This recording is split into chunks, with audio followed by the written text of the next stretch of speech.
Então, muito boa tarde. Hoje calhou-me a mim vir aqui ao Louros Fórum falar um bocadinho. Antes de mais, agradecer o convite e também reconhecer a importância deste projeto em aproximar as pessoas dos órgãos autárquicos, também mostrar um pouco o que é que nós andamos aqui todos a fazer, que às vezes passa um bocadinho despercebido.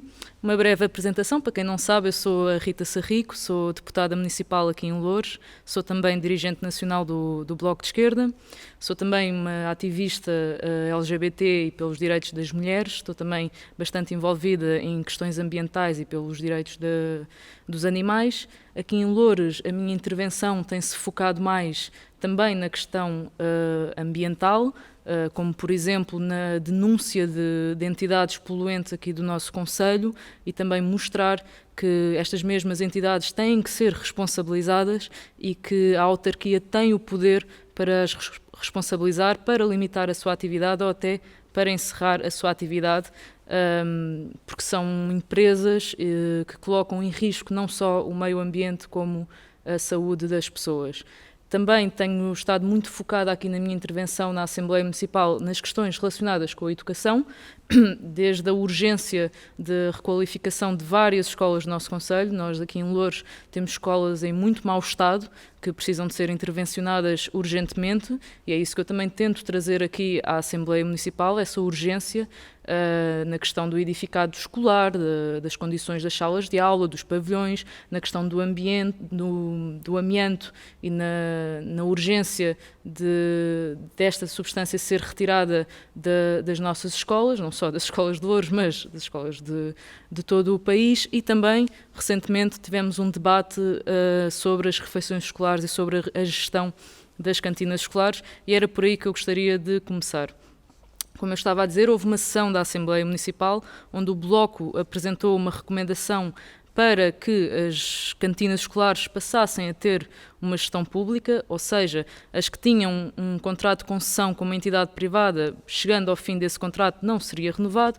As escolas que tivessem condições ou tivessem já instalações, que se fizesse a confecção local. Para as escolas que não tivessem essas instalações, fosse feita então na sede do agrupamento e depois distribuída para outras escolas, e portanto apresentámos esta proposta que achámos ser sensata, execuível, mas houve assim um debate meio aceso em relação a isto, e desse debate, que durou imenso tempo, eu retive 3 coisas que eu gostaria de abordar muito rapidamente.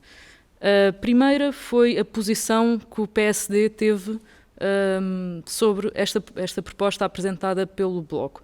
Não foi uma posição contrária, até porque ninguém votou contra esta proposta, passou com a abstenção de todas as forças partidárias, à exceção do Bloco, foi o proponente, mas acusou o Bloco, como já é hábito, de entrar numa onda de mediatismo e só apresentar propostas de acordo com o que está a ser falado lá fora e que está a ter atenção mediática. E depois sempre com aquele mesmo discurso de dar as boas-vindas ao Bloco, aos debates. Eu fiquei um bocado confusa com essa posição e fiquei também confusa com várias outras posições, mas também não há tempo para falar sobre todas. Mas, a nível da educação e a nível das escolas, eu não conheço nenhuma força partidária em Louros que tenha tido mais intervenção do que o Bloco de Esquerda. E se formos ver as moções apresentadas, as recomendações, os requerimentos, as perguntas feitas, as visitas que fizemos, eu não conheço nenhuma força partidária aqui, com representação na Assembleia Municipal de Louros, que tenha tido uma intervenção maior e mais desenvolvida e com mais impacto do que o Bloco de Esquerda. E, portanto, acusar-nos a nós de chegarmos agora a este debate ou é uma piada, ou então é pura ignorância ou amnésia. E, portanto, eu gostaria também de deixar aqui este esclarecimento, porque acho que foi uma crítica que não foi minimamente construtiva e foi apenas para não votarem a favor desta proposta, que faria todo o sentido. A nível do PCP, é aquilo que nós já nos acostumamos, há o PCP da Assembleia da República e da oposição, e há o PCP no Executivo e no Poder, mas também não votaram contra, portanto, também não votaram a favor. Mas a nós deixa-nos um pouco perplexos a posição do PCP nesta questão da gestão pública, porque quando nós estamos a falar de gestão pública das cantinas escolares, estamos a falar da melhoria e da qualidade das refeições para os jovens e para as crianças, estamos a falar também de haver maior quantidade e um equilíbrio nutricional maior também, que depois tem impacto no desenvolvimento destes jovens e destas crianças, na sua concentração, no seu bem-estar, mas estamos também a falar dos direitos dos trabalhadores e das trabalhadoras. E eu acho que o PCP aqui esqueceu-se um pouco também da sua gênese e do seu ADN quando entrou neste debate e tentou desvalorizar a proposta do Bloco. E o terceiro ponto que eu gostaria de abordar foi também a posição do PAN. O PAN absteve-se, não é uma surpresa, mas fez uma declaração de voto que eu tenho que, obviamente, dar uma resposta. O PAN, na sua declaração de voto, disse que reconhecia a importância desta proposta, e nós agradecemos e sabemos que é importante, mas que não votava a favor porque nós não mencionávamos as refeições vegetarianas. Ora, eu sou bastante sensível a este assunto porque eu própria sou vegetariana já há largos anos, mas a questão é que nós não mencionamos as refeições vegetarianas porque já é algo que está na lei. Está na lei desde 2017. Todas as cantinas públicas têm que ter uma opção vegetariana, isso inclui os refeitórios escolares. E a mim o que me deixou muito confusa foi o representante do PAN aqui em Loures não conhecer as propostas do seu próprio partido na Assembleia da República. Uma proposta que foi aprovada em 2017, que o Bloco apoiou e que agora vem dizer aqui na Assembleia Municipal de Loures que não vai aprovar esta proposta para gestão pública das cantinas, melhorar a qualidade da comida e também salvaguardar os direitos dos trabalhadores por causa das refeições vegetarianas, quando é algo que já é obrigatório por lei.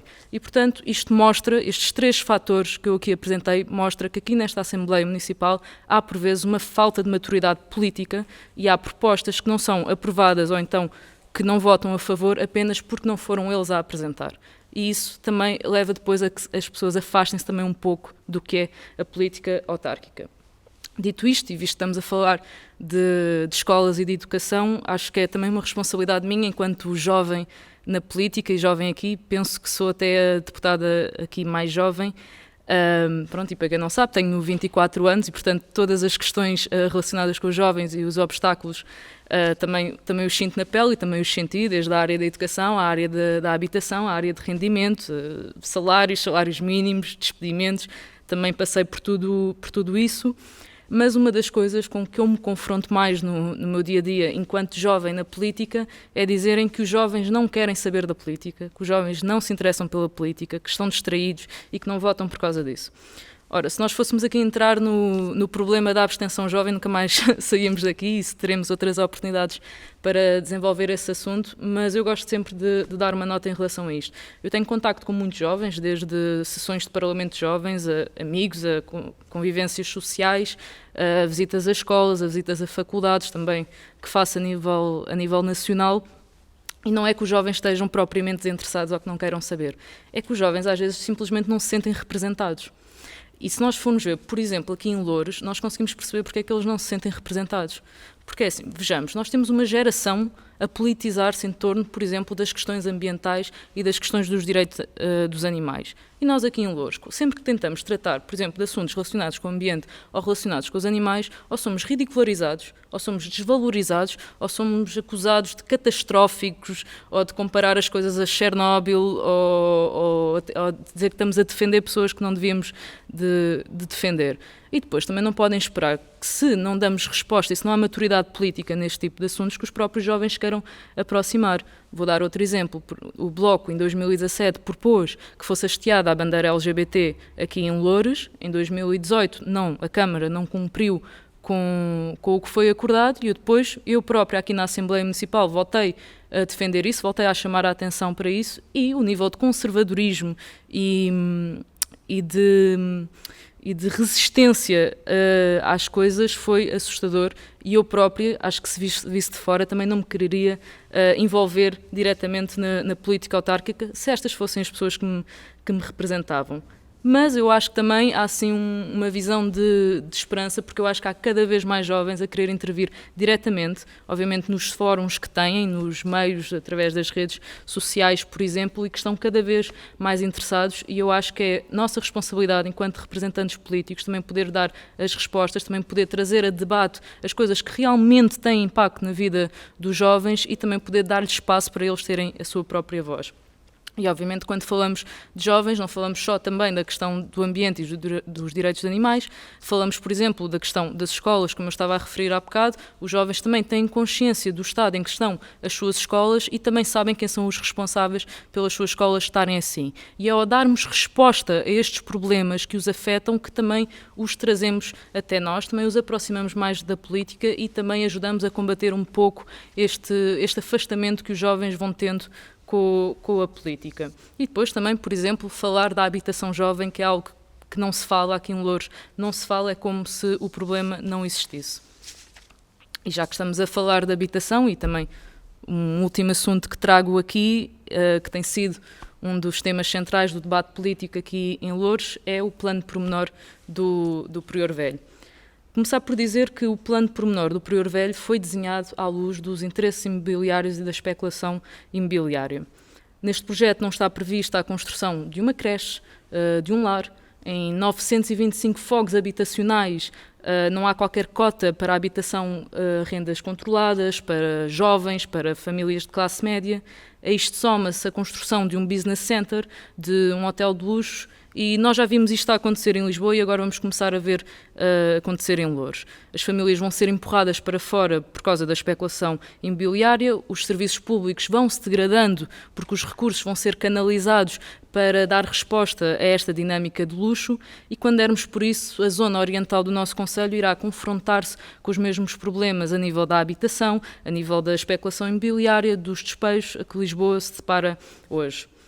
Nós temos, por exemplo, o caso de Moscavide, que devido à especulação imobiliária e ao alojamento local, as rendas dispararam, os despejos aumentaram, até se teve que abrir um gabinete específico de apoio a estas situações. O alojamento local acabou por ter que ser regulado e nós no Bloco achamos que não devemos andar sempre a correr atrás do prejuízo. Nós precisamos de implementar medidas já para combater e dar resposta às consequências da gentrificação e da pressão turística e prevenir para depois não ter de remediar. E foi por estes motivos que o Bloco de Esquerda votou contra o plano pormenor do Prior Velho. Nós defendemos que nos licenciamentos de futuros empreendimentos a Câmara tem de passar a exigir 25% de fogos para habitação, para arrendamento a custos controlados.